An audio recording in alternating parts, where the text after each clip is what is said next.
اعوذ باللہ من الشیطان الرجیم، بسم اللہ الرحمن الرحیم۔ حرمت علیکم المیتۃ والدم ولحم الخنزیر وما اہل لغیر اللہ بہ والمنخنقۃ والموقوذۃ والمتردیۃ والنطیحۃ وما اکل السبع الا ما ذکیتم وما ذبح علی النصب وان تستقسموا بالازلام ذالکم فسق۔ الیوم یئس الذین کفروا من دینکم فلا تخشوہم واخشونی الیوم اکملت لکم دینکم واتممت علیکم نعمتی ورضیت لکم الاسلام دینا فمن اضطر فی مخمصۃ غیر متجانف لإثم فإن اللہ غفور رحیم۔ یسألونک ماذا احل لہم قل احل لکم الطیبات وما علمتم من الجوارح مکلبین تعلمونہن مما علمکم اللہ فکلوا مما امسکن علیکم واذکروا اسم اللہ علیہ واتقوا اللہ ان اللہ سریع الحساب۔ صدق اللہ العظیم۔ یہ سورۃ المائدہ کے پہلے رکوع کا نصف آخر ہے۔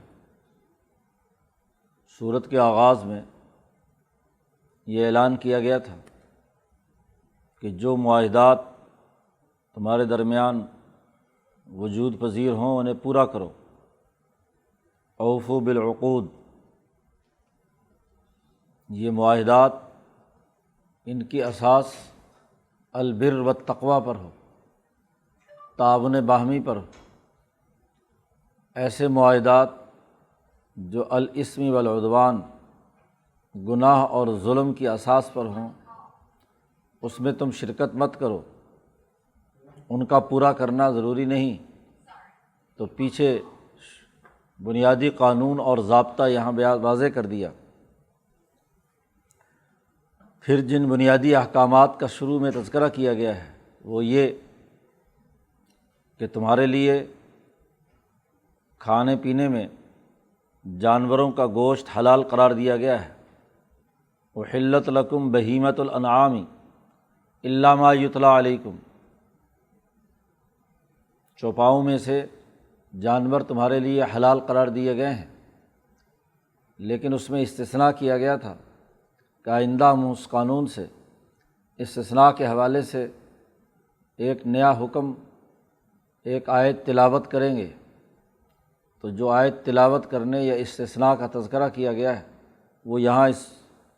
آیت مبارکہ میں بیان کیے گئے ہیں۔ تمام جانور تمہارے لیے حلال ہیں، خاص طور پر انعام، چوپائے،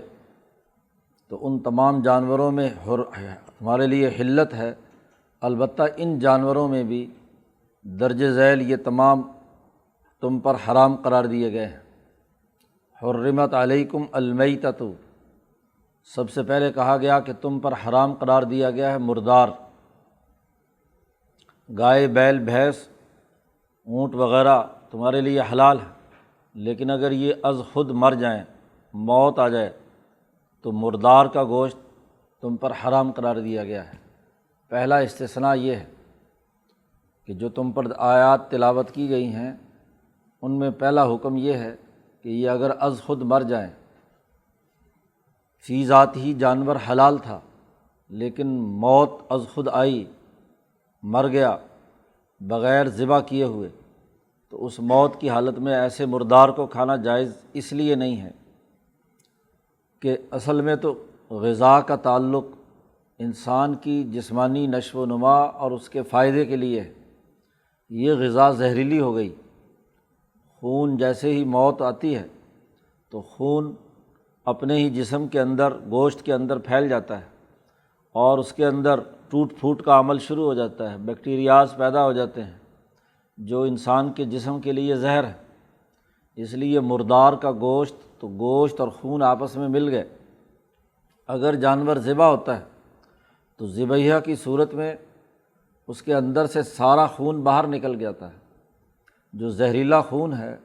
ابھی انڈر پروسیس ہے، وہ ابھی جسم کا گوشت نہیں بنا، ہڈیوں میں تبدیل نہیں ہوا، ابھی جسم کے اندر خون کی صورت میں ہے، تو وہ چونکہ ابھی کھانے کے قابل نہیں ہے، اس میں ابھی تک جراثیم اس کے تیاری کے مرحلے کے موجود ہیں، اس لیے ذبیحہ کے اندر تو وہ سارا خون باہر نکل جاتا ہے اور خالص صاف شفاف گوشت انسانی جسم کے کھانے کے لیے اس کی پاکیزگی اور اس کی طہارت برقرار رہتی ہے۔ لیکن جیسے ہی وہ مرتا ہے اور ذبح نہیں ہوتا تو اپنا ہی خون گوشت کے اندر مکس ہو جاتا ہے، زہریلا ہو جاتا ہے، انسانی جسم کے لیے نقصان دہ۔ اب اس مردار کے جسم میں سے، گوشت میں سے کوئی بھی چیز تمہارے لیے حلال نہیں ہے، البتہ اس کی اپنی جلد،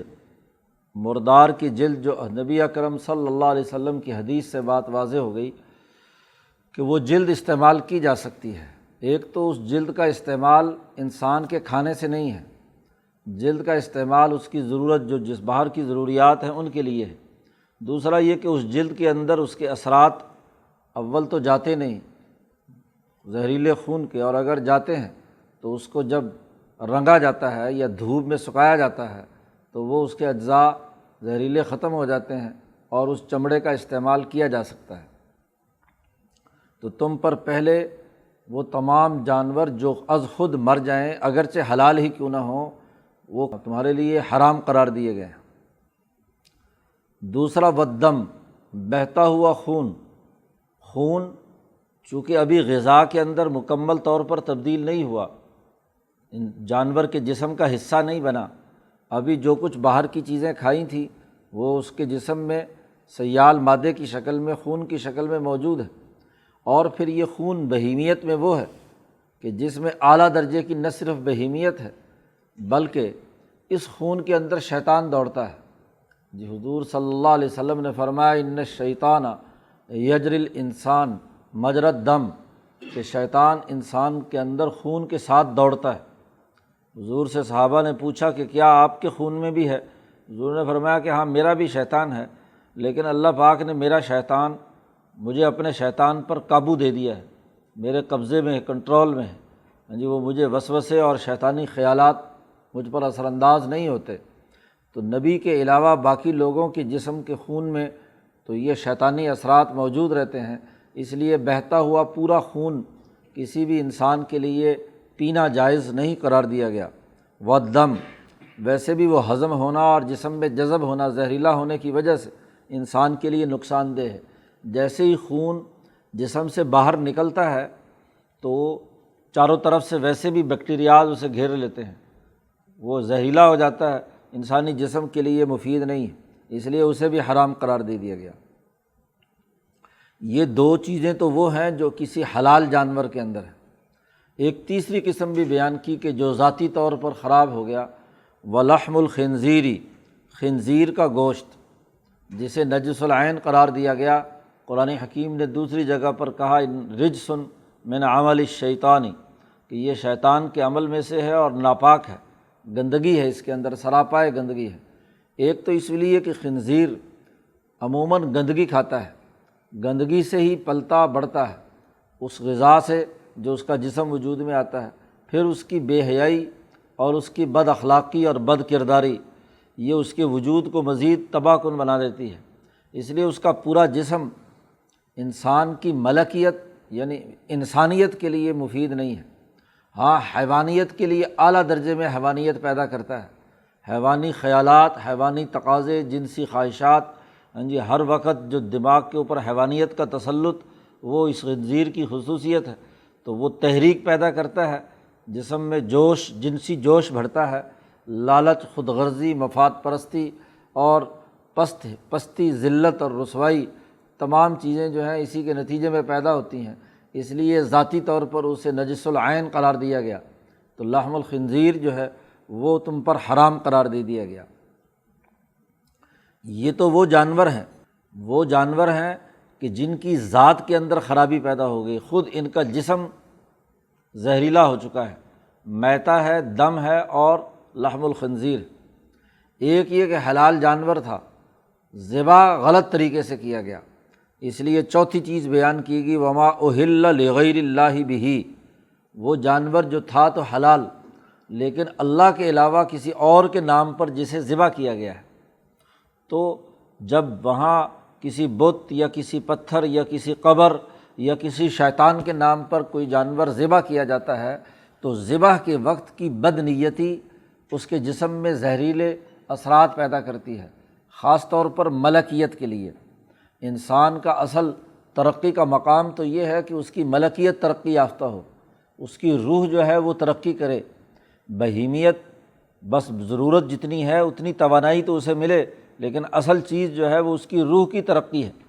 اب ایسا جانور جو اللہ کے ڈسپلن کو توڑ کر اللہ کے مقابلے میں کسی نہ کسی شرک اور کفر کی بنیاد پر ذبح کیا گیا ہے تو ملکی اعتبار سے ایک جرم سرزد ہوا ہے، اور اس جرم کی لعنت اس کے جسم کے وجود میں داخل ہو جاتی ہے۔ اس لیے جیسے ظاہری جسمانی خرابی یا زہریلا پن انسانی جسم کے لیے نقصان دہ ہے، ایسے ہی اس کے اوپر بدنیتی کے اثرات، غلط چیزوں کے اثرات بھی داخل ہوتے ہیں۔ دنیا میں قوانین اور ضابطوں میں بدنیتی کو بھی سامنے رکھا جاتا ہے، نیت کی خرابی بھی زہریلے اثرات چھوڑتی ہے، اس لیے اسے حرام قرار دے دیا گیا۔ چار چیزیں یہ ہو گئیں۔ والمنخنقہ، وہ جانور جو گلا گھٹ کر مر گیا۔ عربوں کے ہاں معاملہ یہ تھا کہ مردار کو تو کسی درجے میں حرام اور غلط سمجھتے تھے، لیکن گلا گھونٹ کر مارنے کا ذبح کرنے کے بجائے گردن مروڑی اور بکری کی یا دمبے کی، اور اس کے بعد اس کو کیا ہے کھال اتاری اور کھانا شروع کر دیا۔ تو ذبح نہ کیا جائے، خون نہ نکالا جائے اور اسی طریقے سے گردن مروڑی جائے تو یہ ایسے ہی ہے جیسے کیا ہے وہ جانور مر گیا حتف انفہ، یعنی از خود مر گیا، جیسے ایسے ہی یہ بھی کیا ہے جانور ہے، کیونکہ اس کا بھی جسم کا خون اس کے اندر سے باہر نہیں نکلا۔ انخناق گلا گھونٹنا، سانس بند ہو گیا تو گلا کسی بھی طریقے سے گھونٹ دیا جائے، خون کا اس سے نکلنے کا عمل نہیں ہوا، اس لیے وہ بھی مردار کے حکم میں ہے۔ والموقوذہ، وہ جانور جس کو کسی چوٹ سے مار دیا گیا ہو، کوئی پتھر زور سے جانور کھڑا کیا، مارنے کا طریقہ یہ کہ پتھر کھینچ کر مارا اس کو ایسی جگہ پر کہ جس کی چوٹ وہ برداشت نہیں کر سکا اور وہیں پہ مر گیا، یا والمتردیہ، اوپر سے نیچے گرا دیا، جانور کو کسی چٹان سے یا اوپر سے اٹھایا اور کسی کھائی میں پھینک دیا تو وہ وہاں خود بخود گر کر کیا ہے مر گیا۔ یہ تمام شکلیں وہ ہیں جس میں خون کا بہنے کا عمل نہیں ہوتا، ایسے ہی ہے جیسے وہ از خود مرا، اگرچہ آپ نے اپنے کھانے کے لیے اسے مارا، لیکن اس کے جسم میں سے خون کا بہاؤ نہیں ہوا، زہریلے اثرات باہر نہیں نکلے، اس لیے وہ بھی آپ کے لیے حلال نہیں ہے، حرام قرار دے دیا گیا۔ والنطیحہ، یا کسی جانور نے کسی دوسرے جانور کو سینگ مارا اور سینگ مار کر اس کو کیا ہے مار دیا، تو سینگ کے لگنے سے، اسی لیے کسی جانور کو کرنا ہوتا تھا تو کسی طاقتور جانور جو سینگ والا اور لڑنے والا ہوتا تھا وہ اس کے آگے اس کو چھوڑ دیتے، وہ اٹھا کر پٹک پٹک کر اس کو سینگ سے نیچے مارتا تھا، اس کے بعد اس جانور کو کیا ہے سب کھا لیتے تھے، پکڑا نہیں جا رہا۔ تو یہ مختلف طریقے انہوں نے بنا رکھے تھے جانور کا گوشت استعمال کرنے کے حوالے سے، تو ان تمام کو ممنوع قرار دیا گیا، کیونکہ ان تمام میں وہی میتا والی مردار والی کیفیت پائی جاتی ہے کہ جس کے نتیجے میں اس کے جسم میں زہر، خون اور خون کے اندر موجود جتنے زہریلے چیزیں اس کے گوشت کا حصہ بن جاتی ہیں، اس لیے انہیں حرام قرار دے دیا گیا۔ وما اکل السبع الا ما زکیتم، اور وہ جانور بھی کہ جس کو کسی درندے نے چیر پھاڑ کر کھا لیا، چیر پھاڑ کر کھایا، یا تو مر گیا، شیر نے یا کسی درندے نے یا کسی کتے نے اس کو پکڑا اور پکڑنے کے بعد اس میں سے کچھ کھایا اور باقی مر گیا۔ الا ما زکیتم کا استثناء کیا ہے کہ مگر وہ جانور کہ جس کو کسی کتے نے یا آپ نے کوئی شکاری چیز رکھی ہوئی ہے، خرگوش وغیرہ یا دوسری چیزیں، انہوں نے پکڑ لیا، اس کو زخمی کر دیا اور آپ وہاں پہنچ گئے اور آپ نے اسے ذبح کر لیا، تو ذبح کرنے سے چونکہ اس کے تمام زہریلے اثرات باہر نکل جاتے ہیں، اور گوشت کا کسی ایک ٹکڑا کھا لینے سے اس کی موت کی وجہ سے مرا ہے تو اس کی حالت بھی وہی ہو جاتی ہے جو ایک مردار کی ہوتی ہے، کیونکہ جب تک یہ رگیں نہ کٹیں اس وقت تک پورے جسم کا پورا خون باہر نہیں نکلتا، تو اس کے لیے گلے سے اس کا ذبح کرنا لازمی اور ضروری ہے۔ تو یہ جانور جب بھی درندہ کھاتا ہے تو وہ تو جہاں بھی اس کا ہاتھ پکڑا وہیں سے اس نے اس کو کھینچ لیا۔ تو اس لیے کسی درندے کا یعنی کسی جانور کا کھایا ہوا بھی تمہارے لیے حلال نہیں ہے۔ اسی طریقے سے عربوں کے ہاں مکہ مکرمہ میں کھانے پینے کے ان طریقوں میں یہ بھی تھا کہ بتوں کے نام پر جانور کو ذبح کرتے تھے، نصب، غیر اللہ پہلے مطلق قانون بیان کیا، اور یہاں جو مکے کی اندر خرابی موجود تھی کہ انہوں نے نصب بت مقرر کر رکھے تھے۔ یہ مکہ مکرمہ میں جس نے بت پرستی کا آغاز کیا وہ عمرو بن لحی تھا، ذاتی زندگی میں بڑا نیک تھا، سخی تھا، فیاض تھا، لوگوں کو حج کے موقع پر 10,000 ہزار جوڑے کپڑوں کے بانٹتا تھا، ذاتی زندگی میں نیک تھا، لیکن شیطان اس پر مسلط ہوا اور وہ کسی دوسری جگہ سے وہ پتھر کے بت لے کر آیا اور وہاں آ کر سارے قبائل کو جمع کیا، کیونکہ طاقتور بھی تھا، سخی بھی تھا، بہادر اور دلیر تھا، فوج بھی کافی رکھی ہوئی تھی، تو مکے کی حکومت پر اس کا بلکہ حکمران خود تھا، بڑا اثر و رسوخ تھا۔ تو حج کے موقع پہ سارے قبائل کو جمع کیا اور جمع کر کے کہا کہ یہ بت ہیں، تو کون کون آدمی جو ہے وہ اس کو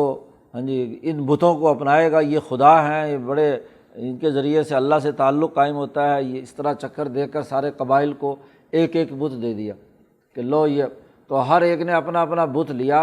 اور لے جا کر اپنے اپنے علاقے میں نصب کر لیا، یا حرم کے اندر ہی جگہ مخصوص کر لی کہ اس جگہ پر ود ہے، سوا ہے، جیسا کہ آگے سورۃ نوح میں قرآن نے بیان کیا، یغوث ہے، اسی طریقے سے لات، منات، حبل، عزیٰ، تو جتنے قبائل تھے ہر ایک کو ایک ایک بت پکڑا دیا،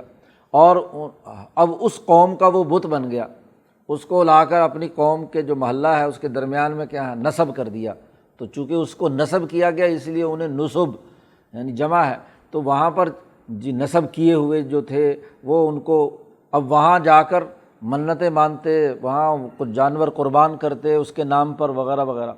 تو ذبح کرنے کا طریقہ ان نصب پر کے لیے تھا، تو اس کو بھی حرام قرار دے دیا گیا، کیونکہ یہ بھی شرک ہی ہے، یہ دراصل ما اہل لغیر اللہ کی تفصیل میں داخل ہو گیا کہ اللہ کے علاوہ کسی اور کے نام پر ذبح کیا گیا۔ تو اپنے اپنے بتوں جو انہوں نے خود ساختہ طور پر بنائے ہوئے ہیں ان پر جو جانور ذبح کیا جاتا ہے تو اس شرک کے اثرات اس کے دل و دماغ کے اندر منتقل ہوتے ہیں۔ وَأَن تَسْتَقْسِمُوا بِالْأَزْلَامِ، اور ایک اور حرمت کی قسم بیان کی کہ مکے والوں کے ہاں اس نے ایک اور طریقہ کار بھی اختیار کیا، تیر رکھے ہوئے تھے اور اس کے ذریعے سے گوشت کی تقسیم تھی۔ ایک طریقہ کار یہ تھا کہ جانور بڑا ذبح کیا اور اونٹ، گائے وغیرہ یا کوئی بھی جانور، تو انہوں نے کہا شرط لگا لو اب یہ کس کس کو اس میں سے گوشت ملے گا، تو وہ تیر رکھے ہوئے تھے خانہ کعبہ کے اندر، تو ان تیروں کے اوپر مختلف عبارتیں لکھی ہوئی تھی کہ یہ تیر جو ہے یہ اگر نکلے قرے کے اندر، یعنی ہاتھ ڈالتا تھا کوئی آدمی اور اس میں سے وہ تیر نکالتا تھا، اس تیر کے اوپر اگر لکھا ہوتا تھا کہ اس کو اتنا گوشت دے دو تو اتنا دے دیا، دوسرے کے بارے میں لکھا تھا اس کو کچھ نہیں ملنا تو کچھ نہیں، تو ویسے ہی اٹکل پچو سے کوئی قاعدہ اور ضابطہ گوشت کی تقسیم میں ایسا تھا، یا قرآن اندازی کے نام پر ذبح کرنے کے لیے یا سفر کرنے کے لیے استقسام بالازلام، ازلام کہتے ہیں تیروں کو، ظلم تیر کو کہتے ہیں جس کے بال ہوتے ہیں پیچھے سے، تو وہ ایک چمڑے کا انہوں نے ڈبہ سا بنا رکھا تھا، سی رکھا تھا، اس کے اندر وہ تیر داخل کیے ہوئے تھے۔ تو استقسام کسی بھی چیز کو تقسیم کرنے کے لیے یا قسمت کا حال معلوم کرنے کے لیے تو وہ اس میں لکھا ہوا ہوتا تھا، مثلا سفر پہ جانا ہے تو ایک وہ تیروں کا وہ ڈبہ تھا جس کے اندر یہ کہ جانا چاہیے، دوسرے میں لکھا ہوا تھا نہیں جانا چاہیے، تو اب سفر کرنے سے پہلے وہ آتے تھے ڈبے میں ہاتھ ڈالتے، تیر پہ لکھا ہوا ہوتا تھا کہ نہیں جانا چاہیے، اب سفر منسوخ، کیونکہ نحوست پیدا ہو گئی تیر میں، حالانکہ اس کا کوئی تعلق لینا ہے کہ نہ دینا دو، اور دوسرا جس میں لکھا ہوا ہے کہ اب سفر ہے، یا یہ تمہارے لیے سعید ہے، یا تمہارے لیے یہ شقی یا بدبخت ہے، جو بھی ان کے اوپر مختلف عبارتیں لکھی ہوتی تو وہ جو نکالتا اس کے مطابق، اور وہ جو نکلوانے والا متولی ہوتا تھا وہ تیر میں قرآن اندازی کے نام پر اپنے پیسے بھی بٹورتا تھا کہ لو جی اتنی فیس ادا کرو اور اس میں سے تیر نکالو اور اپنا حساب کتاب کر لو۔ تو اس کا کوئی تعلق حقائق کے ساتھ نہیں تھا۔ تو گوشت اس کی بنیاد پر تقسیم کرنا یا جانور کے ذبح کرنے کے حوالے سے ان تیروں سے مدد لینا یا کہیں سفر کے حوالے سے اس کو استعمال میں لانا، یہ حرمت علیکم، تم پر یہ حرام قرار دے دیا گیا۔ یہ آیت اس نے تلاوت کر کے اس میں سے استثناء کر دیا کہ جو چیزیں حلال بھی ہیں وہ ان میں یہ حالات پیدا ہوں تو وہ بھی حرام ہو جائیں گی تم پر۔ تو جو حرام ہیں وہ تو ہیں ہی۔ ذالکم فسق، یہ تمہارے لیے فسق و فجور، سسٹم کو، ڈسپلن کو توڑنا ہے، خرابی پیدا کرنی ہے، گناہ کا کام ہے۔ قرآن حکیم نے یہ اصول اور ضابطے بیان کیے، اور چونکہ معاہدات سے متعلق بات چل رہی ہے تو قرآن حکیم نے صلح حدیبیہ کے موقع پر جب معاہدہ ہوتا ہے اور برابری کی طاقت نبی اکرم صلی اللہ علیہ وسلم کی ریاست مدینہ کی تسلیم کر لی مکے کی ریاست نے، اور وہاں معاہدے کے اندر چیزیں طے ہو گئیں اور آپ کی سیاسی طاقت کو مان لیا گیا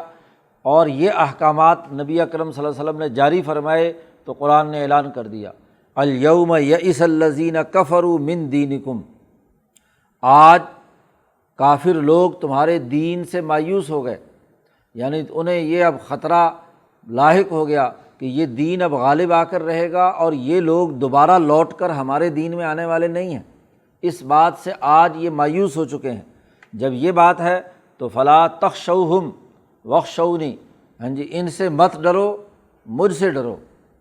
صحابہ اور یہ پوری جماعت جب صلح حدیبیہ کے بعد اگلے سال عمرے کے لیے جا رہے ہیں تو وہاں ایک کیفیت تھی کہ شاید اس دفعہ بھی کہیں روک نہ دیں، اس دفعہ بھی کوئی خلاف ورزی نہ کی جائے۔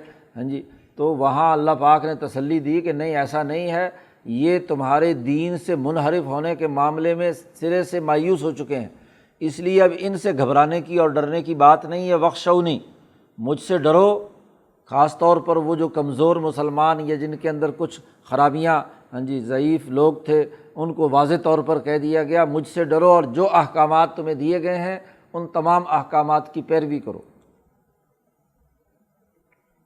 پھر جب حجۃ الوداع ہوا ہے، فتح مکہ، اور فتح مکہ کے بعد حجۃ الوداع ہوا ہے تو 10 ہجری کو عرفہ کے دن، جو جمعہ کا دن بھی تھا جسے حج اکبر کہتے ہیں، تو جمعہ کے دن عرفہ کے میدان میں یہ اگلی آیت نازل ہوئی، اور یہ اس قرآن حکیم کی آخری آیت ہے۔ معاہدے کی تکمیل مکمل ہو رہی ہے جو نبی نے اپنے اللہ سے کیا ہے اور رسول سے جو صحابہ نے کیا ہے کہ اس پوری جماعت نے نبی کا ساتھ دے کر فتح حاصل کر لی، دین کا غلبہ ہو گیا۔ اب دین سے ان کی مایوسی واضح ہو گئی کہ اب آئندہ دین کے اندر جو لوگ ہیں وہ وہاں سے تبدیل ہو کر ان کی طرف آنے والے نہیں ہیں، اس لیے اعلان کر دیا گیا الیوم اکملت لکم دینکم، آج میں نے تمہارے لیے مکمل کر دیا تمہارا دین، تمہارا دین مکمل کر دیا۔ واتممت علیکم نعمتی، اور میں نے تم پر اپنی نعمت مکمل کر دی۔ دین نظام فکر و عمل کا وہ مجموعہ جو سوسائٹی کی تشکیل کے لیے ناگزیر اور ضروری تھا اور انسانیت کو اللہ سے جوڑنے کے لیے جو ناگزیر اور ضروری تھا وہ مکمل ہو گیا۔ اور اتمام نعمت کیا ہے کہ نہ صرف دین مکمل ہو گیا، اس کی تمام تعلیمات، نظام فکر و عمل واضح ہو گیا، بلکہ اس کی بنیاد پر عملاً خلافت کا نظام قائم ہو گیا، حکومت قائم ہو گئی۔ نعمتی، انعام سے مراد خلافت کبریٰ ہے، کہ ایک بین الاقوامی حکومت کی داغ بیل ڈال دی گئی۔ اب احسان کیا اللہ نے، نعمت کی، کیونکہ قرآن جہاں بھی نعمتی کا ذکر کرتا ہے اس کا تعلق سیاسی حکومت اور معاشی طاقت اور قوت کے ساتھ ہے۔ بنی اسرائیل کو بھی جہاں یاد دلایا یا بنی اسرائیل اذکروا نعمتی التی انعمت علیکم وانی فضلتکم علی العالمین، اے بنی اسرائیل یاد کرو میری ان نعمتوں کو کہ جس کی بنیاد پر میں نے تمہیں فضیلت عطا کی، طاقت اور قوت دی۔ تو جیسے موسیٰ علیہ السلام کی حکمرانی کا راستہ ہموار کرنے کا عمل ہے، حضرت یوسف علیہ السلام، حضرت داؤد علیہ السلام وغیرہ وغیرہ۔ تو ان نعمت، سب سے بڑی نعمت یہ ہے کہ دنیا میں انسان سیاسی طور پر امن و امان سے اور معاشی طور پر خوشحال ہو۔ اس سے بڑھ کر دنیا میں اور کوئی نعمت جس معاشرے میں بد امنی ہے، جان کو خطرات لاحق ہیں، اور جس معاشرے کے اندر بھوک ناچ رہی ہے، تو وہاں نعمت کہاں سے ہوئی؟ معاشی نظام درست ہو اور سیاسی نظام درست ہو عملاً، تو وہ کیا نعمت کہلاتی ہے۔ تو میں نے تم پر نعمت مکمل کر دی، محض اخلاقیات یا افکار کا علم نہیں دیا تمہیں، صرف اتنا ہی نہیں کہ دین مکمل کر دیا ہو، اس کے تمام اصول، ضابطے، قوانین تمہیں بتلا دیے ہوں، تو صرف اس کے علم سے تو نتیجہ نہیں نکلتا۔ دو کام بیان کیے ہیں، اس لیے اکمال دین اور اتمام نعمت، دونوں کے لیے الگ الگ لفظ استعمال کیے ہیں۔ اخلاقیات کا، افکار اور خیالات کا جو نظام دیا جائے وہ کامل ہو تو نتیجہ دیتا ہے، ادھورے افکار یا ناقص دین یا ادھوری باتیں کبھی بھی کوئی نتیجہ پیدا نہیں کرتی۔ ہر علم کے جتنے متعلقات ہیں، اس علم کے پورا کا پورا نظام سمجھ میں آ جائے تو اور اس کو بروئے کار لانے کی اہلیت اور صلاحیت پیدا ہو جائے، تبھی ایک نتیجہ پیدا ہوتا ہے۔ اسی لیے جس کے پاس کسی بھی علم کے اندر پورا علم نہیں ہے، نقص پایا جاتا ہے، ادھورا ڈاکٹر، ادھورا انجینئر، ادھورا عالم، ادھورا افکار و خیالات یا فلسفوں کا ماہر، وہ سوسائٹی کے اندر خرابی پیدا کرتا ہے۔ نیم حکیم خطرہ جان، تو جان کے خطرے کے علاوہ اور کچھ نہیں ہے۔ تو جو اگر علم حاصل کیا جائے وہ کامل ہو، اس کے تمام شعبے اور اس کے تمام پہلو اس کے سامنے مکمل ہوں، تو جو نظام فکر و عمل ہے، تمہارا دین ہے، وہ ہم نے مکمل کر دیا، اس کا کوئی پہلو گوشہ ایسا نہیں ہے کہ جو ناگزیر اور ضروری تھا اور وہ بیان نہ کر دیا گیا ہو۔ ہر معاملے میں بنیادی احکامات نبی اکرم صلی اللہ علیہ وسلم پر نازل کر کے اس امت کے انسانیت کے لیے مقرر کر دیا گیا، لکم، تمہارے لیے، دینکم، تمہارا دین۔ اور پھر اس نظام فکر و عمل کی بنیاد پر جو پارٹی بننی تھی، جماعت بننی تھی، مکہ مکرمہ میں وہ بنی، اور پھر مدینہ منورہ میں جا کر اس نے قومی حکومت قائم کی، اور اب مکہ کی ریاست کا ریاستی نظام توڑ کر مکہ کا یہ نظام بھی مدینہ کی ریاست کے ساتھ جڑ گیا، گویا کہ اقوام عالم کا ایک بین الاقوامی نظام کی داغ بیل پڑ گئی۔ اتممت علیکم نعمتی، میں نے تم پر اپنی نعمت بھی مکمل کر دی، سیاست اور معیشت بھی تمہاری اپنی ہو گئی۔ اب اس جزیرۃ العرب میں تمہاری سیاسی طاقت کے مقابلے میں کوئی طاقت برقرار نہیں رہی۔ اور تیسری بات بیان کی، وَرَضِیتُ لَكُمُ الْإِسْلَامَ دِینًا، دین کا نظام، بنیادی اخلاق اور احکامات وہ دنیا کے تمام مذاہب میں مختلف انداز میں، یہودیوں کے ہاں، عیسائیوں کے ہاں، دوسرے مذاہب کے ہاں، لیکن ان تمام نظاموں اور ادیان میں جو اسلام کا جامع ترین پروگرام ہے، جو ابراہیمی اور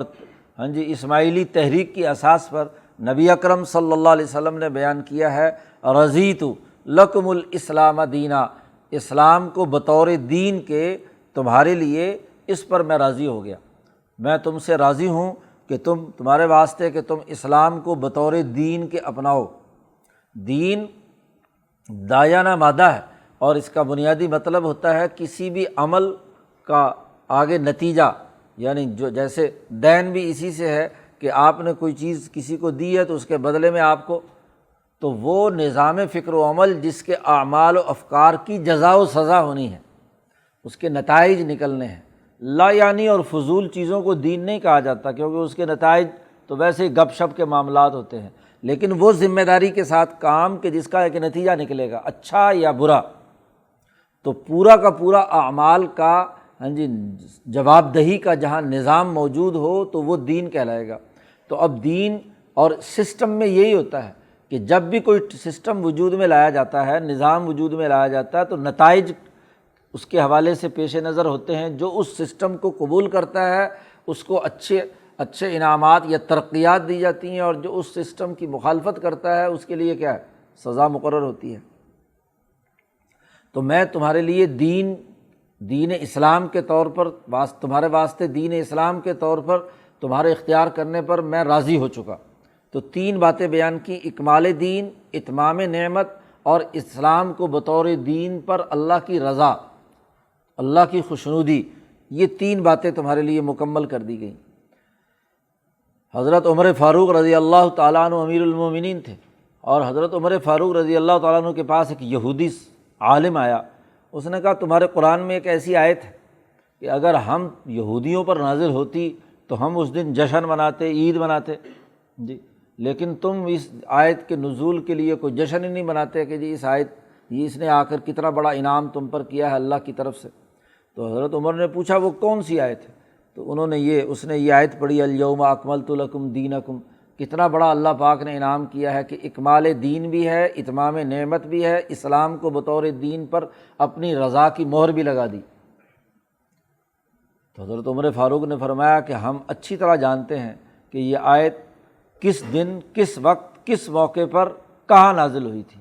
اور ہم اس دن قومی جشن بھی مناتے ہیں اور بین الاقوامی جشن بھی مناتے ہیں۔ تو انہوں نے فرمایا کہ یہ عرفہ کے میدان میں جمعے کے دن نبی اکرم صلی اللہ علیہ وسلم پر نازل ہوئی تھی سن 10 ہجری میں، 9 ذی الحج کو عرفہ کے دن آخری حجۃ حضور کا ایک ہی حج ہے، تو آخری حضور کا جو حج ہے اس کے بعد چند مہینے یعنی ذی الحج میں یہ آیت نازل ہوتی ہے، اور ربیع الاول میں آپ صلی اللہ علیہ وسلم کی دنیا سے تشریف لے جانے کا عمل یعنی کوئی 80-81 دن یا 90 دن حضور صلی اللہ علیہ وسلم کے ہیں جو بعد میں اس دنیا میں تشریف فرما رہے، تو آخری آیت نازل ہوئی ہے اور جمعے کے دن۔ تو جمعے کے دن ہم جو عید جمعے کا دن بھی عید ہے، اس لیے جمعے کو یوم العید بھی کہا جاتا ہے کہ جو ہر 6 دن کے بعد دوبارہ لوٹ کر آتی ہے۔ تو جمعے کا اجتماع اسی آیت کے شان اور اسی کی عظمت کے لیے کیا ہے کیا جاتا ہے، اس کے لیے اجتماع منعقد کرتے ہیں۔ اور بین الاقوامی اجتماع ہم عرفے کے دن کرتے ہیں کہ حج میں دنیا بھر سے لوگ جو ہیں وہ آتے ہیں اور 9 ذی الحج کو اس مقام پر جہاں یہ آیت نازل ہوئی وہاں وہ جمع ہوتے ہیں، اللہ سے دعا مانگتے ہیں، اس دین سے جس سے اللہ راضی ہے اس دین پر عمل درآمد کرنے کا عزم اور ارادہ کرتے ہیں، اور اس کی عظمت اور اس کے غلبے کا اقرار کرتے ہیں۔ شاہ صاحب نے کہا حج جو ہے وہ غلبہ دین کے اعلان اور اظہار دین کے لیے ہے کہ ایک نظریے پر لاکھوں انسان ایک مقام پر ایک خاص حالت کے اندر جمع ہے، کوئی سلا ہوا کپڑا ان کے جسم پر نہیں ہے، 2 سفید چادروں میں عام انسانوں کی طرح چپل پہنے ہوئے اللہ کے حضور کے اندر گر گڑا رہے ہیں، تو اس کے دین کے غلبے کے لیے اور لبیک اللہم لبیک کی صدائیں ان کی زبان پر جاری ہیں۔ تو اسی لیے حضور نے فرمایا کہ عرفہ کے دن جتنا شیطان دنیا میں سب سے زیادہ ذلیل ہوتا ہے شاید ہی کسی دن ہوتا ہو،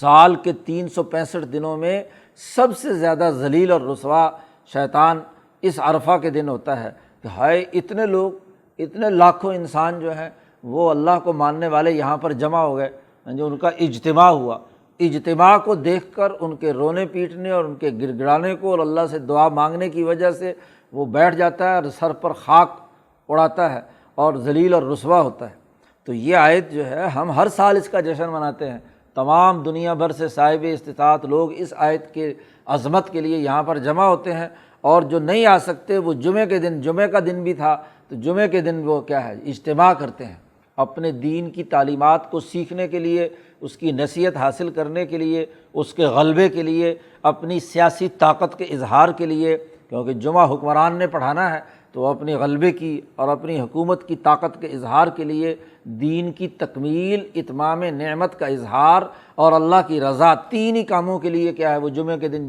جمع ہوتے ہیں۔ تو یہ ہم اس دن تو عید مناتے ہیں۔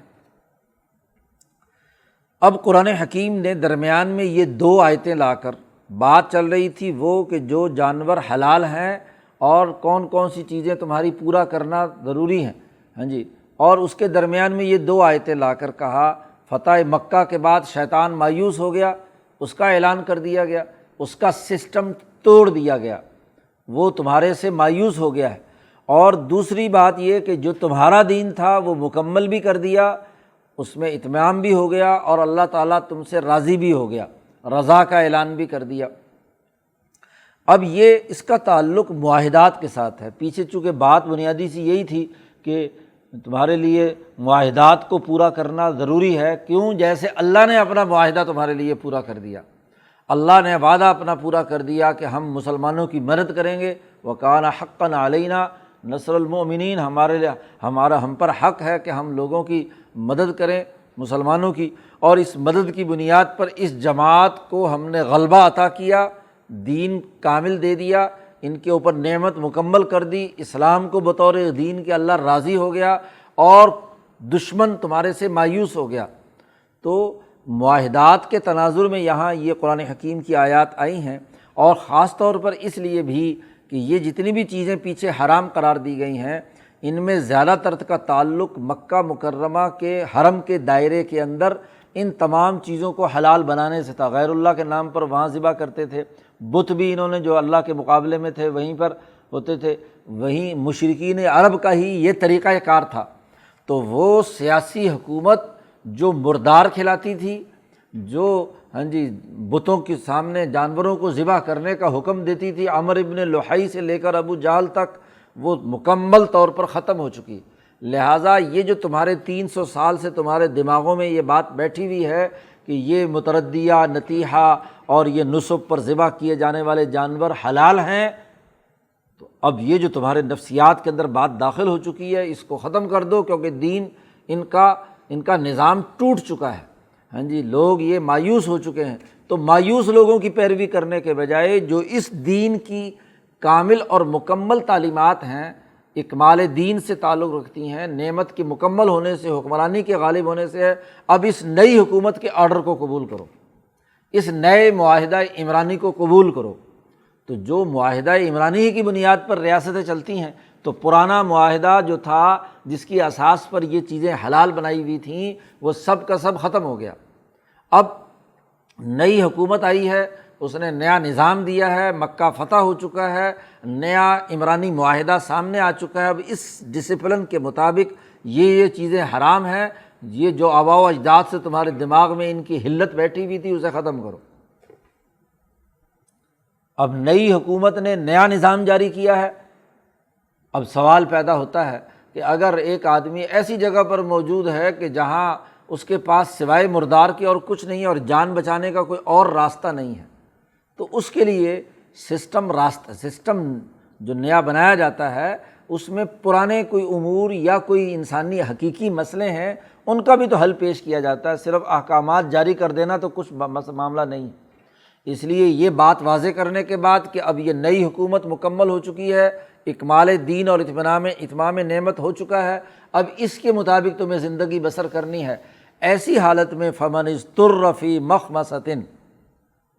پس جو آدمی بھوک سے مجبور ہو جائے، اتنی شدت کی بھوک ہو کہ اور کوئی چیز کھانے والی وہاں پر نہیں ہے، ایک تو شدید بھوک ہو، اور دوسرا غیر متجانف لإثم،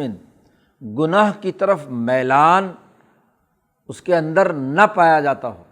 یعنی دل کا لالچ اور خواہش۔ خنزیر کھانے کی عادت تھی، تو اب وہ خنزیر پر پابندی لگ گئی، اب دل چاہتا ہے کہ کسی نہ کسی بہانے سے کیا ہے خنزیر کھائیں، دل چاہتا ہے مردار کھائیں۔ تو ایک ہے بہانہ بنا کر کسی بھی نام نہاد مجبوری کا اس کے دل کی خواہش اور میلان سے وہاں کھانا اس جانور کو، تو ایک وہ ہے، اور ایک یہ ہے کہ دل کی خواہش تو ختم ہو چکی ہے، اس وقت جان کے لالے پڑے ہوئے ہیں۔ مخمصہ ایسی بھوک کی حالت کہ جو قابل برداشت نہیں ہے۔ خمیس سے ہے پیٹ کا خالی ہونا، اور پیٹ کا خالی ہونے سے جب پیٹ دھڑکتا ہے، یا جسے کہتے ہیں آنتیں بول رہی ہیں، تو وہ انہوں نے شور مچا رکھا ہے کہ بھئی کچھ غذا جو ہے وہ اندر جسم میں آنی چاہیے، تو اس کے پورے وجود کے اندر سوائے 2 اور 2 4 روٹیوں کے اور کچھ نظر نہیں آ رہا۔ تو ایسی بھوک کی حالت شدید ترین ہے۔ اضطرار، ایک 2 لفظ استعمال کی، ایک تو مخمصہ، خود مخمصہ بھوک کی شدت پر دلالت کرتا ہے، اور پھر آگے اضطرار بھی ہے، اتنا مجبور ہے کہ اگر وہ نہیں کھاتا تو جان جانے کا خطرہ ہے۔ تو ایسی 2 حالتیں ہیں، تو اس کے لیے کیا ہے؟ اس کے لیے اجازت ہے کہ وہ یہ حرام مردار گوشت اور اتنا کھائے گا۔ دونوں سے یہ بات بھی معلوم ہو گئی، اتنا کھائے گا جس سے جان بچ جائے۔ یہ نہیں کہ اب چونکہ کھانا جو ہے اجازت ہو گئی تو اب پورا جانور ہڑپ کر جائے، اس کو تکے کباب بنا کر کھائے مزے لے کر، ایسا نہیں، صرف اتنی مقدار کہ جس سے وہ اس جگہ سے جہاں کوئی حلال نہیں ملتا، وہاں سے وہ اپنی صحیح جگہ پر آبادی کے اندر پہنچ جائے، اتنی مقدار میں وہ کھائے اور وہ توانائی مل جائے۔ اور اسی کے ساتھ ساتھ غیر متجانف لإثم میں یہ بھی داخل ہے کہ وہ یہاں سے نکلنے کی جدوجہد اور کوشش کرے جس جگہ پر پھنس گیا ہے۔ یہ نہیں کہ اب وہ چونکہ حلال ہو گیا ہے تو وہیں پر ڈیرے جما کر بیٹھے جب تک کہ وہ مردار کھانے کا موقع موجود ہو، کوئی بڑا سا جانور ہے تو وہ 4-5 دن خوب دعوتیں اڑائے، ایسا نہیں۔ غذا لے، توانائی پیدا ہو جائے اور اپنے جسم کی پوری طاقت استعمال کر کے اس جگہ سے نکل کر حلال رزق تک پہنچنے کے لیے جدوجہد اور کوشش کرے، تب اس کے لیے بقدر ضرورت اس مردار میں سے کچھ کھانا جائز ہے۔ تو یہ استثناء ہے، استثناءات ہر قانون میں دینے پڑتے ہیں تاکہ انسانی جو مسئلہ حقیقی مسئلہ ہے اس کو کیا ہے حل کیا جا سکے۔ فَإِنَّ اللَّهَ غَفُورٌ الرحیم، تو بے شک اللہ پاک معاف کرنے والا ہے، رحم کرنے والا ہے۔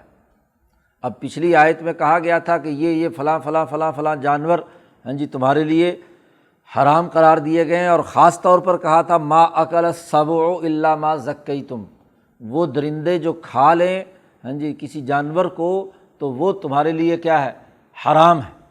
تو اب چونکہ عربوں کے ہاں شکار ہوتا تھا، اور شکار ظاہر ہے کہ کتوں کے ذریعے سے، سدھائے ہوئے باز کے ذریعے سے تو وہ شکاری پر، پرندے کے اوپر جھپٹتا تھا اور اس کو پکڑ کر لاتا تھا۔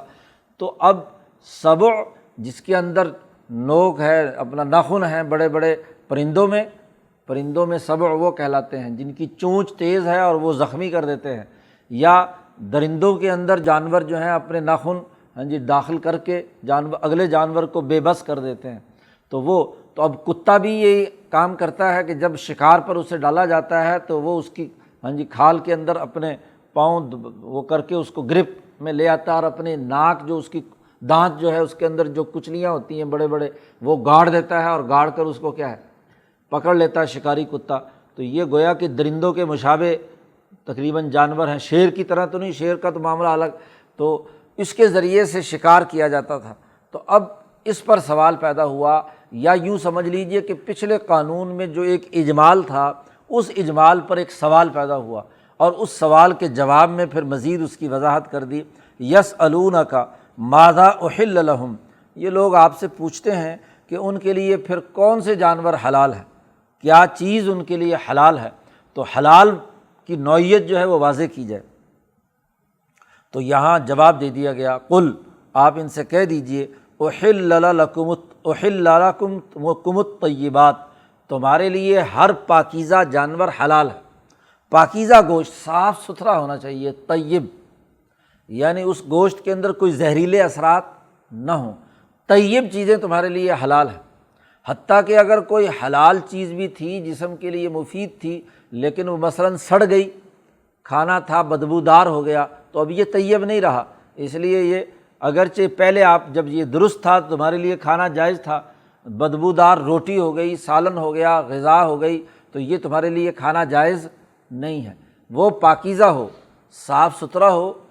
اس میں نہ تو جسم کے اندر کسی قسم کے نقصان پہنچانے والی بات ہو، نہ روح کے اندر خرابی پیدا کرنے کی بات ہو۔ جو چیزیں تم پر حرام قرار دی گئی ہیں یا تو وہ بہیمیت کو خراب کرتی ہیں یا وہ روحانیت کو، ملکیت کو خراب کرتی ہیں۔ غیر اللہ کے نام پر ذبیحہ جو ہے، اگرچہ وہ جانور تمہارے لیے حلال ہی تھا تو بہیمیت کو بے شک ٹھیک کرتا ہو لیکن روحانیت کو مسخ کرتا ہے، اس لیے اسے ممنوع قرار دے دیا گیا۔ تو ایک ضابطہ اور قاعدہ بتلا دیا گیا کہ جانور تمہارے لیے وہ تمام حلال ہیں، وہ تمام چیزیں بلکہ حلال ہیں جو طیبات کی فہرست میں ہیں، یعنی پاکیزہ ہوں، صاف ستھری ہوں۔ اور غیر طیب وہ چیز ہوتی ہے جس کو طبیعت کھانے سے انکار کرتی ہے یا طبیعت پر اس کے خرابی کے اثرات ظاہر ہوتے ہیں۔ تو احل لکم الطیبات، اور پھر وہ جو وما اکل السبع کا پیچھے جملہ آیا تھا اس کی آگے اس آیت کے اندر مزید تشریح کر دی، وما علمتم من الجوارح، اور وہ جو تم جوارح شکاری جانوروں میں سے جن کو تم سکھاتے ہو، ان کا پکڑا ہوا جانور جو ہے وہ بھی تمہارے لیے حلال ہے۔ طیبات بھی حلال ہے، اور وہ جانور جس کو تمہارے سدھائے ہوئے شکاری جانور نے پکڑا ہے، ما علمتم من الجوارح، جارحہ یعنی جس کو آپ نے آلہ کار بنایا ہے۔ شکاری کتا جو سدھایا ہوا ہوتا ہے اس کی اپنی خواہش اور اپنا ارادہ کچھ نہیں ہوتا، وہ خود نہیں کھائے گا، جیسے آگے تفصیل آ رہی ہے۔ سدھایا ہوا وہی کتا ہوتا ہے کہ جو خود نہ کھائے اپنے مالک کے لیے رکھے۔ تو مالک کے لیے، جس کے لیے جو شکار کر رہا ہے، اس کے لیے وہ گویا کہ ایک آلہ بن گیا، آلہ کار وہ ہوتا ہے، اس لیے اس کو جوارح جارحتن کی جمع ہے، جارحہ آلہ کو کہتے ہیں، تو گویا کہ وہ آلہ کار ہے شکار کرنے کے لیے۔ تو یہ جوارح جو ہیں جن کو تم نے سکھا دیا، علمتم تعلیم دی، سدھایا تم نے، مکلبین جو تعلمونہن مما علمکم اللہ، جو شکار پر دوڑتے ہیں، شکار پر تمہارے حملہ آور ہوتے ہیں، شکار پر جھپٹنے کا طریقہ تم سکھاتے ہو انہیں، اور کہ کس طریقے سے جھپٹنا ہے، قابو کرنا ہے کہ دوڑنے نہ پائے، لیکن ایسا بھی قابو نہیں کہ خود کھا لو۔ جانور کو روک کر طریقہ کار سکھایا جاتا ہے، اس کی آگے شرائط آ رہی ہیں جو خود تعلیم کا طریقہ قرآن نے بیان کر دیا ہے۔ تعلمونہن مما علمکم اللہ، تم ان کو تعلیم دیتے ہو، ان جانوروں کو، مما علمکم اللہ، جو تمہیں اللہ نے سکھایا ہے، اس کے مطابق تم اپنے جانور کو تعلیم دو۔ اور وہ تعلیم، وہ وہاں عربوں میں اگرچہ شکاریوں کے ہاں یہ بات تھی موجود، لیکن قرآن نے اس کو قانونی شکل دے کر 2 شرطیں عائد کر دی۔ اس کو اتنا سدھاؤ کہ اس کے اندر 2 باتیں ہیں، کلو مما امسکنا علیکم واذکروا اسم اللہ علیہ۔ ایک تو یہ کہ وہ کتا جس کو آپ نے تربیت دی ہے، یا وہ پرندہ باز جس کو آپ نے تربیت دی ہے، وہ امسکنا علیکم، وہ اس شکار کو پکڑے رکھیں تمہارے لیے، اس کو اس طریقے سے روکو، تنبیہ کرو، یا اس کے لیے طریقہ کار ہوتا تھا، وہ جو سکھانے والے ہوتے تھے کہ چیز پر جھپٹ کر پھر وہاں اس کو ڈرایا جاتا تھا کہ خبردار کھانا نہیں ہے، تو احکامات دیے جاتے تھے۔ تو اس کے مطابق، اور اگر وہ کوئی حرکت ایسا کرتا کتا کہ خود کھانے کی کوشش کرتا، تو وہ سکھانے والا ڈنڈا لیے کھڑا ہوتا تھا، وہ اس کے منہ پر کھینچ کر لگاتا تاکہ وہ خود نہیں کھائے گا، مالک کے لیے رکھے گا۔ جب جانور کو 3-4 دفعہ اس طرح ٹریننگ ہو گئی، تو پھر وہ اب کبھی بھی وہ جس جانور پر بھی وہ جھپٹے گا تمہارے لیے نہیں رکھے گا۔ تو اس کے باقاعدہ ٹرینر ہوتے تھے جو کتے کو اور باز کو سکھاتے تھے کہ تم نے شکار اس طریقے سے کرنا ہے۔ تو پہلی شرط تو یہ ہے کہ وہ جب اس کو سکھا دیا جائے تو ہر حال میں جب بھی وہ شکار پکڑے تو وہ تمہارے لیے روکے، خود نہ کھائے اس کو۔ اس کی بڑی لمبی چوڑی مزید تفصیلات بھی ہیں کہ کس درجے میں کیا، وہ فقہ کی کتابوں میں تفصیل اس کی موجود ہے۔ تو پہلی بڑی بنیادی شرط یہ ہے کہ شکار تمہارے لیے باقی رہنا چاہیے، خود اس کے اندر سے وہ جانور نہ کھائے۔ نمبر 2 کہ جب اس کتے کو شکار پر چھوڑو تو اس وقت تم نے بسم اللہ پڑھی ہو۔ حدیث پاک میں مزید اس کی تفصیلات آتی ہیں کہ اب شکاریوں نے اپنے اپنے کتے چھوڑے، اور کسی شکار کو تمہارے کتے نے جا کر پکڑا، کسی دوسرے کتے نے پکڑ لیا، تو اب نہیں پتہ کہ آپ کا جو مثلاً وہ پکڑ کر اس کو زخمی کر کے چھوڑ دیا، پتہ نہیں کس کتے نے اس کو کیا ہے۔ تو حضور صلی اللہ علیہ وسلم نے اس کی وضاحت کی کہ تم جب کتا چھوڑو،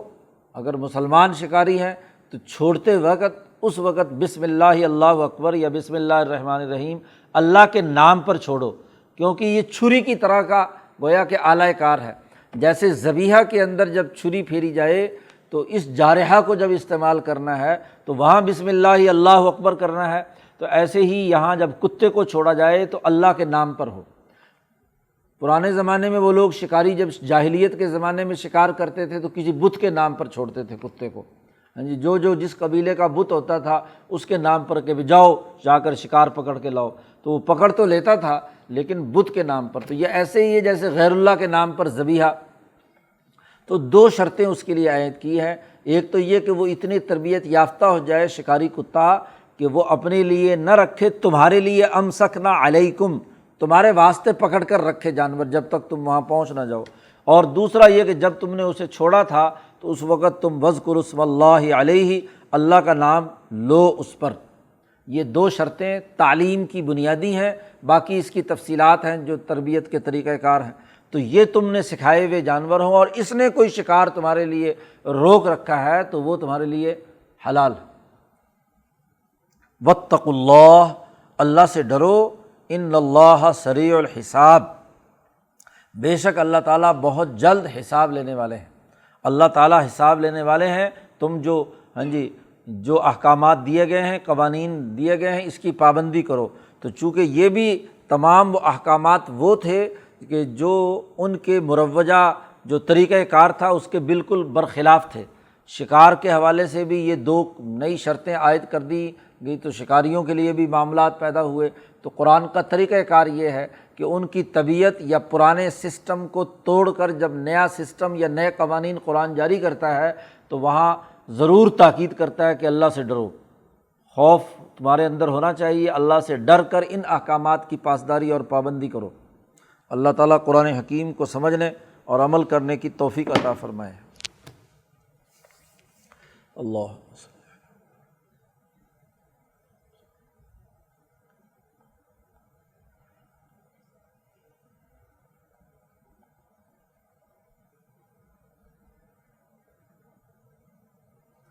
اجمعین۔